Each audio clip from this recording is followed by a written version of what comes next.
Vamos a tener el día de hoy otra predicación con otra de las preguntas cruciales que deberíamos nosotros realizarnos. Creemos que dependiendo de la respuesta a estas preguntas, podemos hablar mucho de la condición de nuestra vida espiritual, ¿verdad?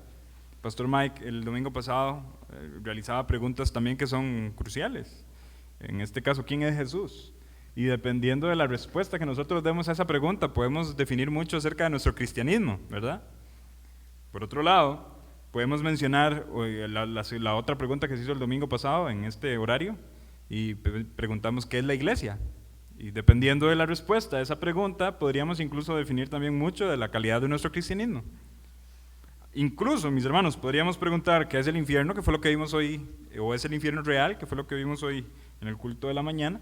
Y una respuesta a esa pregunta, ¿es el infierno real, sí o no?, va a definir mucho de nuestra comprensión de cristianismo, de nuestra vida espiritual. Particularmente también hoy nos vamos a acercar a una pregunta importante, y esta pregunta define mucho de lo que nosotros creemos y pensamos. Y esta pregunta es, ¿cuál es el propósito de nuestra existencia? ¿Para qué existimos? Ciertamente, una persona moldeada al carácter y a la conducta de este mundo podría dar una multitud de respuestas a esta pregunta. Podríamos pensar que incluso desde los tiempos antiguos, de los griegos, ¿verdad?, esto se está tratando de responder, y algunos griegos, específicamente aquellos que se llaman hedonistas, al fin y al cabo concluyeron que existimos para disfrutar y para obtener placer. Y muchas personas en la sociedad de hoy están persiguiendo esa meta. Están pensando que vivimos para disfrutar, para tener placer. Por tanto, la vida y las circunstancias de la vida giran alrededor de mí. Todo gira alrededor de mi persona. Y por tanto, el placer que yo obtenga en este transcurso de vida es lo que yo voy a perseguir. Tengo que luchar para que las cosas que están alrededor mío estén en sintonía con el propósito que yo considero que es el propósito de mi existencia, es decir, mi placer. Ahora, desde este punto de vista termina siendo algo egoísta, ¿verdad? Y eventualmente al buscar yo mi placer, muy posiblemente voy a pisotear el placer de otros. Cuando nosotros nos vamos a la Escritura, y nos vamos específicamente a la Biblia, podríamos resumir en palabras simples y sencillas cuál es el propósito de nuestra existencia. Y a lo largo de toda la Biblia, extrayendo y pensando también en lo que muchos cristianos han afirmado por muchísimos años, podríamos decir, sin temor a equivocarnos, mis hermanos, que el propósito de nuestra existencia es glorificar a Dios y disfrutar de Él por siempre. Glorificar a Dios y disfrutar de Él por siempre. Y no necesariamente en este propósito todo gira alrededor mío, sino que la ecuación cambia y todo gira alrededor de Dios. Glorificar a Dios y disfrutar de Él por siempre. Ahora, el término o la frase glorificar a Dios es muy popular y todo el mundo habla de una vida que glorifica a Dios. Y el asunto que queremos preguntar es, ¿entendemos lo que significa glorificar a Dios? ¿Cómo nosotros podríamos observar a la luz de la Escritura qué es glorificar a Dios? Y hoy podríamos analizarlo a través de 3 palabras en particular que nos pueden orientar a lo que glorificar a Dios es. Glorificamos a Dios cuando lo contemplamos, glorificamos a Dios cuando lo reflejamos y glorificamos a Dios cuando nos gozamos. Esas 3 palabras pueden darnos un norte de lo que glorificar a Dios significa de manera progresiva. Al fin y al cabo, las criaturas que glorifican a Dios en primera instancia lo contemplan como Dios. Luego de contemplarlo, nosotros los seres humanos tenemos el gran privilegio de glorificar a Dios reflejando a nuestro Dios, porque tenemos la capacidad para ello, puesto que la Biblia dice que fuimos creados a imagen y semejanza de Dios. O sea, los atributos de Dios, algunos de los atributos de Dios pueden ser vistos en nosotros los seres humanos. Y glorificamos a Dios entre más de Dios es visto en nosotros. Y por último, como lo dije, también glorificamos a Dios cuando nos gozamos en Él, cuando aprendemos a ver el sentido de la vida y el placer que da vivir para Él, para su honra, para su alabanza.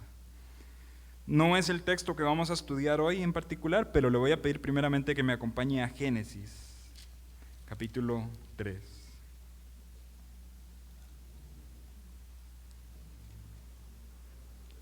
Génesis capítulo 3.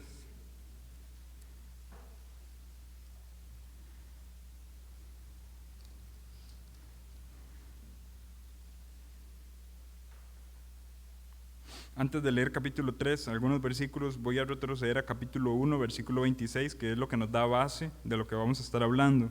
Génesis 1:26 dice así: entonces dijo Dios, hagamos. Es imposible no hacer notar ese vocablo, ¿verdad? Y cómo la Trinidad está participando en esa obra preciosa, ¿verdad?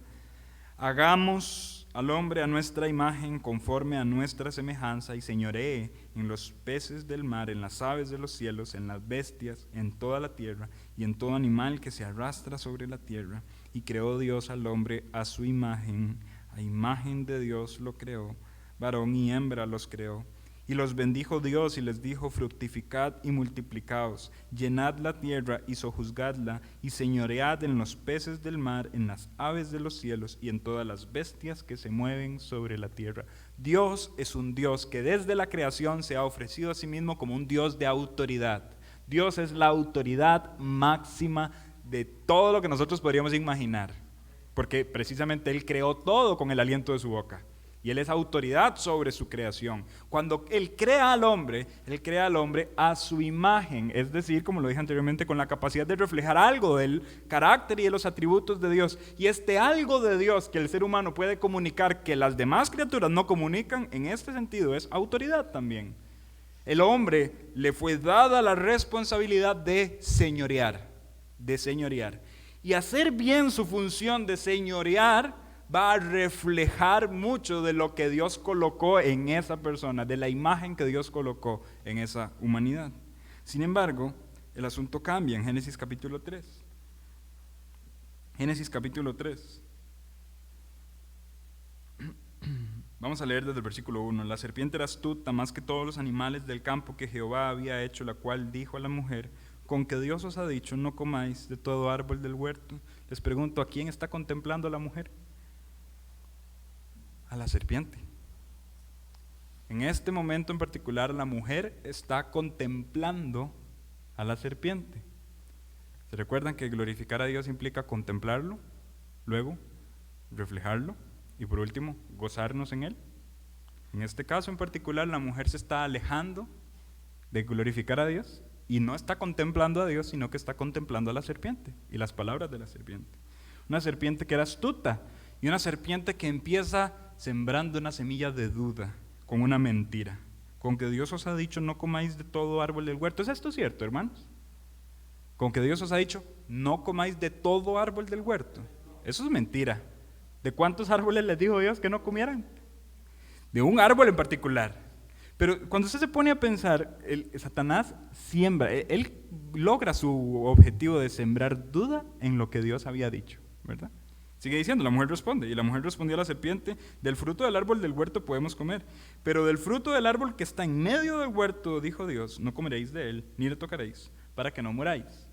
La mujer cita la palabra de Dios. Esto fue lo que Dios había dicho. Entonces la serpiente dijo a la mujer: no moriréis. Continúa la duda, que esta duda empezó sembrada con una mentira grande, pero ahora la mentira sigue siendo bastante grande y justificándose con las respuestas que la mujer dio. No moriréis, sino que sabe Dios que el día que comáis de él serán abiertos vuestros ojos y seréis como Dios, sabiendo el bien y el mal. Y la mujer vio que el árbol era bueno para comer, que era agradable a los ojos, árbol codiciable para alcanzar sabiduría, y tomó del fruto y comió, y dio también a su marido, el cual comió así como ella. Ahora se está gozando en disfrutar de ese fruto. Se está gozando en ello, cuando debería haberse gozado en Dios, para su gloria. Y eventualmente, versículo 7, dice: entonces fueron abiertos los ojos de ambos y conocieron que estaban desnudos. Entonces cosieron hojas de higuera y se hicieron delantales. Y oyeron la voz de Dios, de Jehová Dios, que se paseaba en el huerto al aire del día. Y el hombre y su mujer se escondieron en la presencia de Jehová entre los árboles del huerto. Nunca antes se habían escondido de Dios, y ahora se esconden de Él, como la serpiente. Y ahora están reflejando la conducta de la serpiente. ¿Me siguen, hermanos?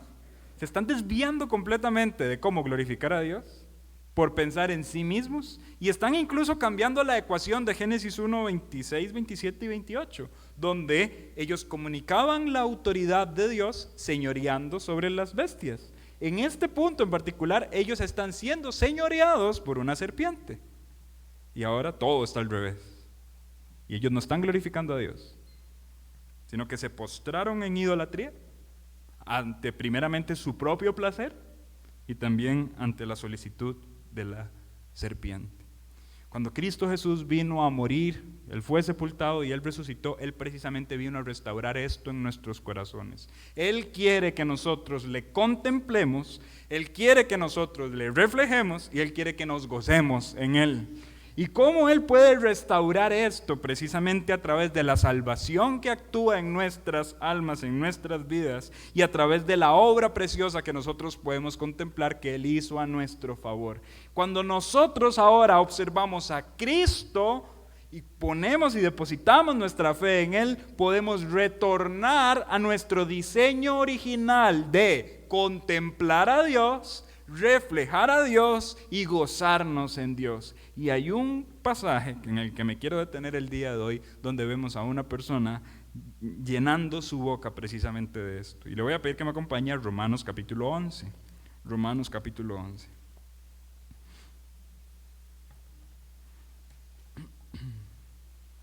Romanos es un libro ampliamente teológico, ¿verdad? El apóstol Pablo no se guardó nada allí. Hay un contexto por el cual él hizo esto.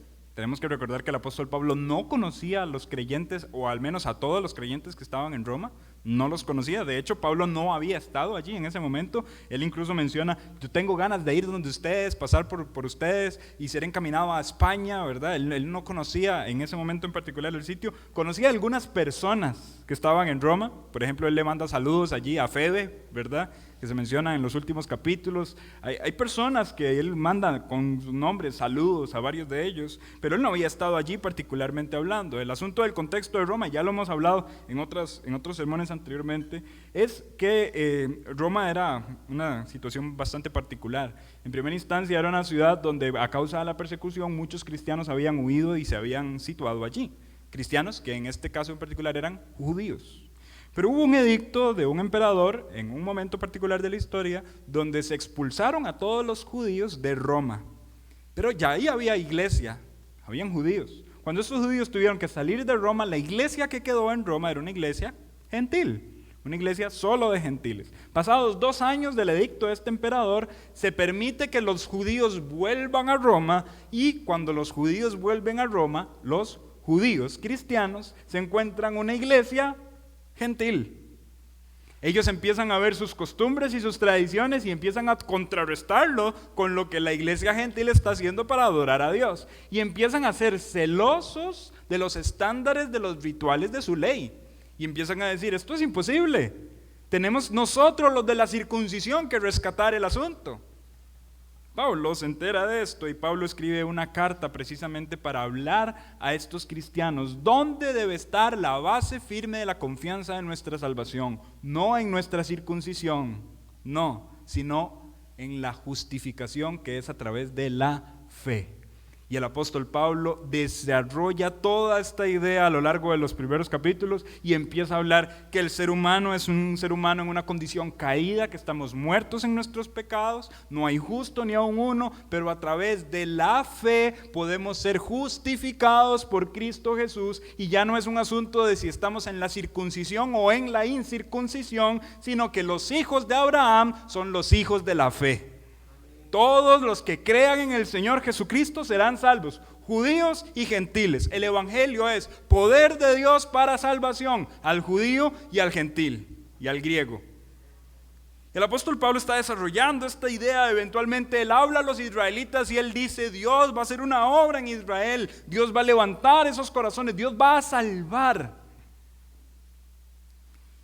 Pero en el momento en el que Pablo está meditando en todas estas grandiosas verdades, de un momento a otro él hace un alto en su descripción teológica y hace lo que nosotros conoceríamos como una doxología, un paréntesis de adoración. Estoy escribiendo cosas demasiado profundas y demasiado amplias para la mente. Alto. Yo voy a escribir y voy a dar gracias a Dios. Y precisamente eso es lo que ocurre del versículo 33 al versículo 36 en Romanos capítulo 11. Después de todo este argumento, Pablo hace un alto y escribe esta adoración, donde dice: oh profundidad de las riquezas, de la sabiduría y de la ciencia de Dios. Sabiduría, Sofía, ¿verdad? En griego. Y ciencia, ¿verdad? Que es inteligencia. La inteligencia y la sabiduría de Dios es profunda, es rica. Y dice: cuán insondables son sus juicios e inescrutables sus caminos. ¿Qué tenemos acá? Contemplación. Cuando el apóstol Pablo meditó en la gracia, cuando el apóstol Pablo meditó en la salvación, meditó en la justificación, meditó en estas grandes verdades y contempló el carácter de Dios a través de la obra de Jesucristo, esa contemplación lo llevó a adorar. Y él está glorificando a Dios mientras contempla a Dios en la magnitud de su carácter. A tal punto que él dice: son insondables sus juicios e inescrutables sus caminos. A Dios nadie lo puede comprender. Y si alguien pudiera comprender la plenitud de Dios, ese Dios no sería Dios. Dios por naturaleza debe ser incomprensible, porque es ajeno a nuestra naturaleza. Nosotros, que somos de naturaleza humana, podemos comprender mucho de nuestra naturaleza, ¿verdad? Algunos incluso tienen más maña que otros para comprender nuestra naturaleza. Uy, vieras que me duele acá, eso es pega, ¿verdad? Comprendemos la naturaleza humana inmediatamente, así, damos el diagnóstico inmediato y ya sabemos lo que tiene que hacer esa persona para sanarse. Yo no sé si la pega es cierto o no, pero la cosa es que cuando tratan eso uno se cura, ¿verdad? Y por allá una persona dice: uy, viera que es que me duele acá. Vea, el remedio para eso es esto. Comprendemos nuestra naturaleza. Uy, es que me siento así. Bueno, hay una comprensión de la naturaleza y de la forma en la que los humanos funcionan. Pero si nosotros viéramos otra especie que no sea especie humana, que no seamos nosotros como tal, ellos tendrán una comprensión plena de nuestra naturaleza. No, realmente nos pueden ver, nos pueden contemplar, nos pueden observar, pero no nos pueden comprender de una manera profunda. La naturaleza de ellos está muy distante a la nuestra y hay una falta de comprensión de ellos hacia nosotros. Bueno, ahora imaginemos de nosotros hacia Dios, cuando su naturaleza es completamente distinta a la nuestra. Pero al mismo tiempo Dios en su gracia nos creó a su imagen y semejanza. Y aunque Él es incomprensible, yo también puedo percibir mucho de Dios en mí. Dios es amor. Bueno, Dios ha plantado una ley en mi corazón, donde mi corazón me incita a amar. ¿Una mamá cristiana o no? Muy posiblemente va a ser inclinada a amar a sus hijos. Estoy hablando en términos de mayoría y yo entiendo que hay mamás que quizá no lo hacen, pero eso es dado a la condición caída del ser humano. Pero va a haber una inclinación a demostrar amor a la familia. Va a haber una inclinación a tener sed de justicia. Cuando cometen un delito contra mí, yo quiero que algún tribunal haga un juicio contra esta injusticia que me fue cometida. Y aquí estoy hablando de incrédulos y de creyentes. Es la naturaleza nuestra, porque hay algo del carácter de Dios implantado en nuestra vida. En este primer aspecto, nosotros podemos ver a Pablo contemplando a Dios. Esto lo lleva a dar gracias y a adorarlo. A decir: Señor, eres incomprensible. Versículo 34 dice: porque ¿quién entendió la mente del Señor? ¿O quién fue su consejero? Aquí muy posiblemente Pablo está citando las palabras de Isaías. Acompáñeme a Isaías capítulo 40. Isaías capítulo 40.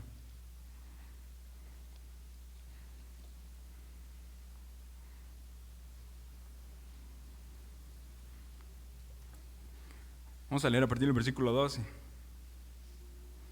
¿Quién midió las aguas con el hueco de su mano y los cielos con su palmo?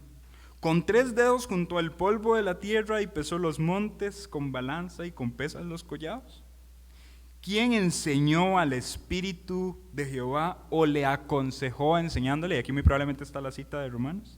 ¿A quién pidió consejo para ser avisado? ¿Quién le enseñó el camino del juicio o le enseñó ciencia o le mostró la senda de la prudencia? He aquí que las naciones le son como gota de agua que cae del cubo y como menudo polvo en las balanzas le son estimadas. He aquí que hace desaparecer las islas como polvo. Es un Dios poderoso que nadie le tiene que enseñar absolutamente nada, porque Él todo el polvo de la tierra lo puede tener en 3 dedos. Obviamente esto es una hipérbole, ¿verdad? De la magnitud, del tamaño, de la inteligencia y del poder de nuestro Creador. Él es demasiado grande. ¿Quién podría aconsejar a un Dios como nuestro Dios? Nadie. Ahora, el beneficio para mi vida de estas enseñanzas es que yo glorifico a Dios cuando me acerco a contemplarlo así, tal y como Él es. Pero mis hermanos, me alejo de glorificar a Dios, entre tanto que Dios se hace más pequeño y yo me hago más grande. Me alejo de glorificar a Dios y por tanto me alejo del cumplimiento de mi propósito. ¿Cuál es la razón de mi existencia? Glorificar a Dios y gozarme de Él por siempre. Gozarme en Él por siempre. Pero cuando yo hago pequeño a Dios y me hago más grande a mí mismo, entonces yo estoy perdiéndome del cumplimiento del propósito de mi existencia. Versículo 35. ¿Quién le dio a Él primero? De Romanos 11. ¿Quién le dio a Él primero para que le fuese recompensado? Y vean la conclusión al versículo 36. Porque de Él, por Él y para Él son todas las cosas. A Él sea la gloria por los siglos de los siglos. Amén. Y Pablo no ha terminado la carta. Él escribe amén y todavía le falta todo el capítulo 12, 13 y 14, ¿verdad? Y 15, perdón. 15 y 16. Cuando usted se da cuenta de lo que el apóstol Pablo está haciendo llegó a un momento donde el clima emocional de su corazón tuvo que salir, tuvo que explotar. Después de haber considerado tanta maravilla doctrinal, él tuvo que decir alto, oh profundidad de las riquezas, tu conocimiento es insondable, ¿quién te puede dar consejo a ti, Dios? Tengo que escribir esto, toda la gloria tiene que ser para ti. ¿Cómo llegó Pablo a esas conclusiones? Bueno, principalmente porque primeramente le contempló. Y al contemplarlo, hay un efecto en el corazón de Pablo reflejando a Dios. Reflejando a Dios. Los cristianos que hablamos de la autoridad de Dios, estamos diciéndole, estamos reflejando al mundo el Dios que nosotros tenemos. Le estamos contando al mundo quién es nuestro Dios. El apóstol Pablo pudo haberse quedado con un documento doctrinal y formal en el libro de Romanos, pero él decidió exponer la profundidad de la emoción de su corazón y allí él está exponiendo quién es su Dios, reflejando con su boca: mi Dios merece toda la gloria y la honra. Eso se perdió en el Edén cuando Adán y Eva pecaron, pero eso se restaura cuando, gracias a la obra de Cristo Jesús en nuestros corazones, nosotros somos movidos a poder glorificarle con nuestras vidas. Entonces el apóstol Pablo le contempló, el apóstol Pablo le está reflejando, ahora está hablando de Dios, está mostrando a Dios con su boca, y el apóstol Pablo está disfrutando a Dios, está gozándose en Dios. A Él, versículo 36, de Él, por Él y para Él son todas las cosas. A Él sea la gloria por los siglos de los siglos. Voy a poner una pequeña ilustración. Ustedes saben que los niños pequeños, en este caso me remito a mi hijo Felipe, a veces por su propia naturaleza, ¿verdad?, van a ser algo egoístas, ¿verdad? Entonces, vean estas palabras: de Él, por Él y para Él. Y llévenlo al contexto de un niño jugando con un juguete, ¿verdad? Ese juguete es de Él. se debe a Él, es por Él, es para Él. Él no está dispuesto a compartirlo. Imagínense ese niño jugando con otro. Y el otro niño quiere ese juguete. Deme mi juguete. No, este juguete es para mí y por mí. Solo para mí. Para nadie más. Y el otro niño, no, compártame su juguete. No, este juguete es solo para mí y para nadie más. ¿Ustedes creen que esos niños discutiendo por ese juguete, el segundo niño al que no le es dado el juguete responda, bueno, a Él sea la gloria por los siglos de los siglos? Amén. ¿Verdad que no? El asunto es que cuando nosotros vemos que algo le pertenece a esa otra persona, generalmente nuestra naturaleza humana es envidiar y querer quitárselo. Así como un niño quiere quitarle ese juguete. Pero cuando Pablo contempla a Dios correctamente en su naturaleza, Pablo dice, la gloria es de Él, por Él y para Él. Y la actitud de Pablo es disfrutar que la gloria sea de Él, por Él y para Él.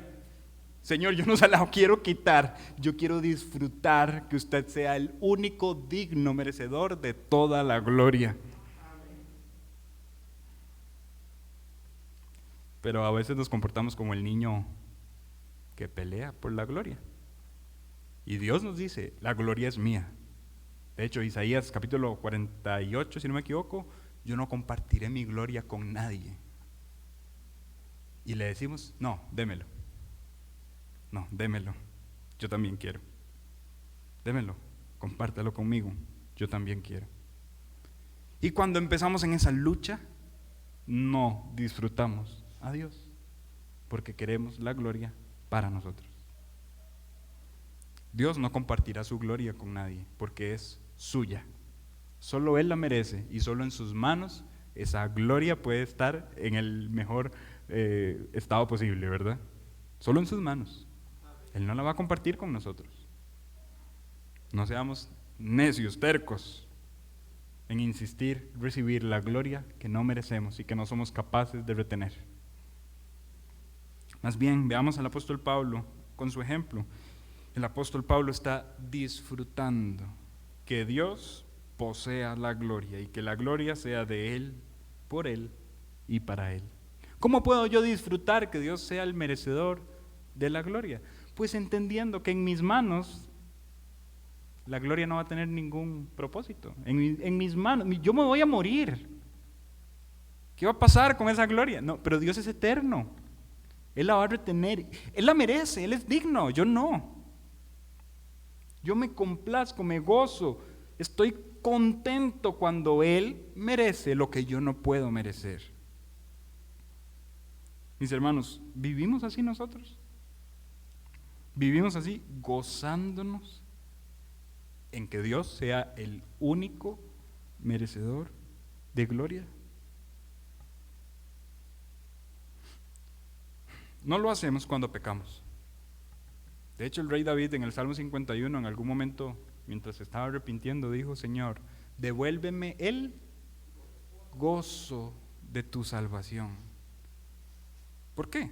Él perdió de vista que solo Dios merece la gloria y él quería la gloria para sí mismo. ¿Cómo la quería para sí mismo? Yo quiero una mujer hermosa que la vi bañándose desde mi terraza.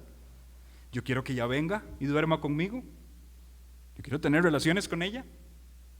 Luego, quedó embarazada. Bueno, yo quiero que su esposo se acueste con ella y que encubra la falta.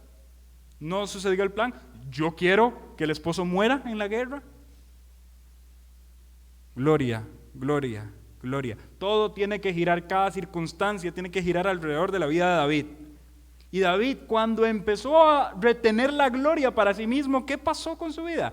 Perdió el gozo de su salvación. Yo quiero que todo se acomode a mí.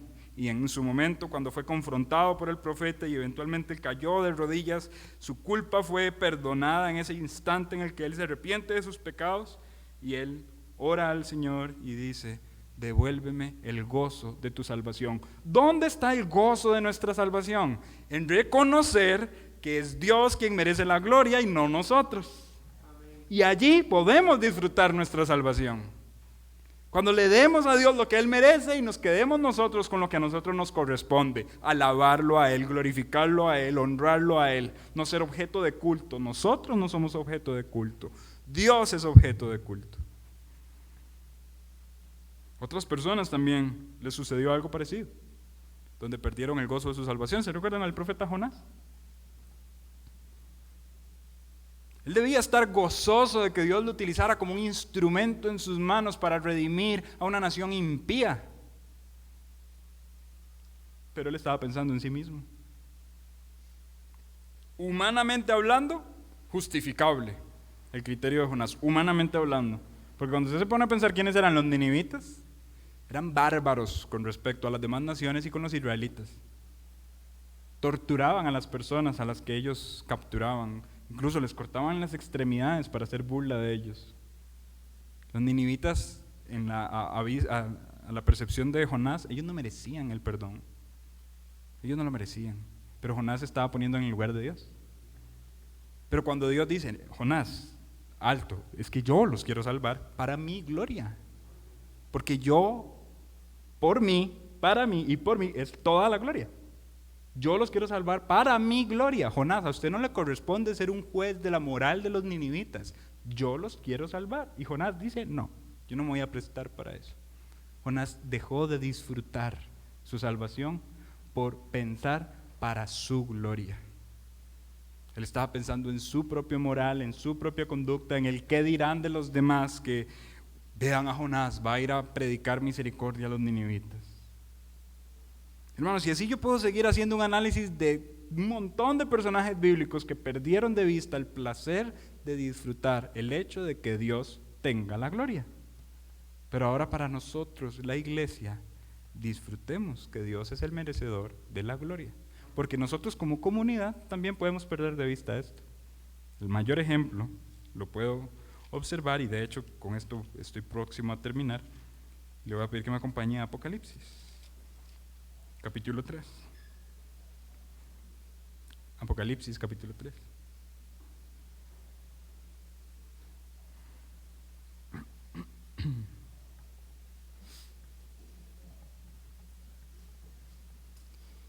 En los mensajes, en las cartas que se escriben a las iglesias, la última carta es a la iglesia de la Odisea.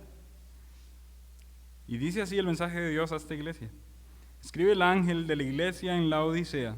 He aquí el amén, el testigo fiel y verdadero, el principio de la creación de Dios, dice esto. Esta presentación no está allí por casualidad. Contémplenme y sepan quién soy. O sea, ustedes para glorificarme tienen que saber quién está hablando. Yo soy el amén, yo soy el testigo fiel y verdadero, yo soy el principio de la creación de Dios. Y yo hablo con ustedes y les digo, yo conozco tus obras, que ni eres frío ni caliente. Ojalá fueses frío o caliente, pero por cuanto eres tibio y no frío ni caliente, te vomitaré de mi boca. No estoy exponiendo este texto, de verdad, no. El texto que estamos exponiendo es Romanos 11, pero al mismo tiempo aquí hay una mala interpretación muy común, y nada más voy a hacer el paréntesis para aclararlo. Aquí Dios no está diciendo, mejor quédese más o menos, ¿verdad?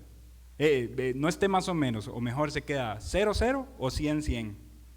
¿Me doy a entender? Más o menos no, eso no me funciona. Mejor 0 o 100. Y entonces un montón de gente que usted tal vez evangeliza casa por casa y dice, no, pero es que como Dios dice que tibio no, mejor frío o caliente, entonces yo mejor me quedo frío. ¿Es esto lo que está diciendo el texto? No. Porque vamos a hacer el razonamiento lógico, mis hermanos. ¿Cuántos interpretamos que el agua fría es fea? ¿En qué momento llegamos a esa conclusión? El agua fría es rica, ¿verdad? Y de hecho, ya hablando en términos geográficos, este lugar en particular, la Odisea, está en medio de dos lugares, Hierápolis y el otro ahorita no recuerdo el nombre, pero en medio de estos dos lugares, uno tenía aguas frescas, frías, muy apetecibles, y el otro tenía aguas termales, que también eran muy apetecibles por las personas que pasaban, los viajeros que pasaban por allí. Pero la Odisea, al estar en medio de estas dos regiones, esas aguas se mezclaban y el agua era fea. Dice que las personas pasaban en la Odisea y no bebían agua porque les causaba náuseas. El agua se mezclaba y era agua tibia, tenía un sabor horrible, y por eso ellos no bebían agua en la Odisea. Entonces, lo que está diciendo este texto no es frío, tibio, caliente. No, es frío, tibio, caliente. O sea, yo quiero que usted esté o bien o mal, ¿verdad? No se vale que usted esté mal. Usted tiene que estar bien, o como el agua fría o como el agua caliente, pero no mal. ¿Me explico, hermano? Entonces hay que tener cuidado de ver este texto como una excusa de ser fríos, cuando aquí más bien ser fríos es algo positivo. El agua fría es agua apetecible. Bueno, ya no voy a seguir desarrollando ese texto porque no estábamos exponiéndolo como tal, pero sí, de acuerdo al contexto, claramente, y en ninguna manera los atributos de Dios y el carácter de Dios nos van a decir es mejor que usted esté frío, ¿verdad? Ese no es el Dios de la Biblia. Dios no nos diría quiero que usted esté mal, mejor que esté mal a que esté más o menos. Ese no es el carácter del Dios de la Escritura, y claramente el contexto también histórico nos indica que realmente eso no es así. Pero ahora continuamos al punto al que quiero llegar, y dice, porque tú dices, yo soy rico y me he enriquecido, de ninguna cosa tengo necesidad. ¿A quién están contemplando? ¿La iglesia en la Odisea? A sí mismos, se están contemplando a sí mismos. Nuestra riqueza, nuestra posición, no tenemos necesidad de nada. La gloria es para nosotros. Y no sabes que eres un desventurado, miserable, pobre, ciego y desnudo. Por tanto, yo te aconsejo que de mí compres oro refinado en fuego para que seas rico y vestiduras blancas para vestirte. Ustedes no me están reflejando, no hay santidad que se esté viendo en ustedes, no hay humildad que se está viendo en ustedes. Y otra de las formas de glorificar a Dios es reflejándolo, contemplándolo, reflejándolo. Pero ustedes no me están reflejando. Vístanse de vestiduras blancas. No se descubra la vergüenza de tu desnudez, unge tus ojos con colirio para que veas. Yo reprendo y castigo a los que amo, sé pues celoso y arrepiéntete. Y vean esto, he aquí, yo estoy a la puerta y llamo. ¿Cómo glorificamos a Dios? Volvamos al repaso de las palabras, contemplándolo, reflejándolo y gozándonos de Él, disfrutándolo. Estas personas incluso estuvieron tan dispuestos a vivir para la gloria de ellos mismos que cerraron las puertas de su iglesia y Jesús quedó afuera. Y Jesús está tocándole la puerta a la iglesia diciendo, por favor ábranme y me contemplan a mí y disfrutan conmigo y me escuchan a mí. Pero no, la iglesia está tan perdida en sí misma, en su riqueza, en su abundancia, en que no tienen necesidad de nada, que cerraron la puerta y Jesús quedó afuera. Perdón si voy a herir susceptibilidades, pero este versículo no está hablando de Jesús tocando la puerta de su corazón, ¿verdad? Este versículo está hablando en términos de iglesia. La iglesia en la Odisea dejó a Jesús afuera. La iglesia en la Odisea dejó a Jesús afuera y se concentraron en sí mismos. Y Jesús está tocando misericordiosamente. Él no tenía que haberlo hecho. No me quieren contemplar. Hasta luego. Piérdanse en ustedes mismos. Contémplense a ustedes mismos y vean la desgracia que les va a suceder. Pero la misericordia de Cristo todavía se queda a las puertas de la iglesia tocando y diciendo, ábranme y me contemplan a mí. Ábranme y me contemplan a mí. Yo estoy a la puerta y llamo. Si alguno oye mi voz y abre la puerta, entraré a él, cenaré con él y él conmigo. Al que venciere le daré que se siente conmigo en mi trono, así como yo he vencido y me he sentado con mi Padre en su trono. El humilde, quien abra la puerta y quiera contemplarme y disfrutarme, podrá reflejarme. Le daré que se siente conmigo en mi trono, así como yo he vencido y me he sentado con mi Padre en su trono. El que tiene oído, oiga lo que el Espíritu dice a las iglesias. Hermanos, nosotros somos iglesia, amén. Tenemos oído. El que tiene oído, oiga. No cerremos la puerta y dejemos a Jesús afuera. Glorificamos a Dios. Cuando lo ponemos aquí en el centro, lo contemplamos, reflejamos sus atributos y nos gozamos en Él. Esa es la forma en la que la iglesia debería vivir. ¿Cuál es el propósito de nuestra existencia, mis hermanos, entonces? Glorificar a Dios y disfrutar y gozar de Él para siempre. ¿Cómo glorificamos a Dios? Lo contemplamos, lo reflejamos y nos gozamos en Él. ¿Está usted glorificando a Dios? ¿Qué está contemplando? ¿Como Adán y Eva se está perdiendo en la contemplación a otras cosas? ¿O se está contemplando a usted mismo? ¿Está contemplando las riquezas, como la iglesia en la Odisea? ¿Qué está contemplando? Contemple a Dios, obsérvelo, medite en Él. Contemplar a Dios lo va a llevar a ver sus atributos y luego querer comunicar esos atributos a través de su vida. Abra su boca y refleje a Dios en usted. Entre más de Dios se ha visto en su vida, más Dios está siendo glorificado.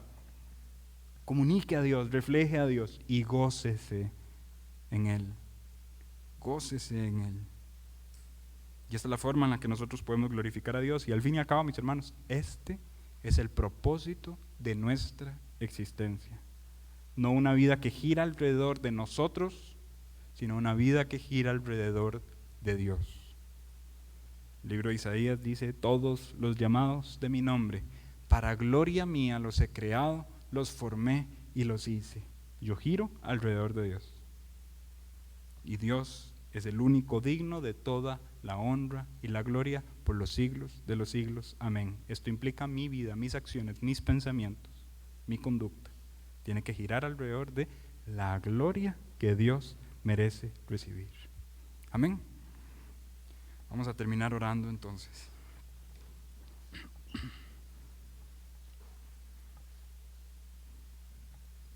Padre Celestial,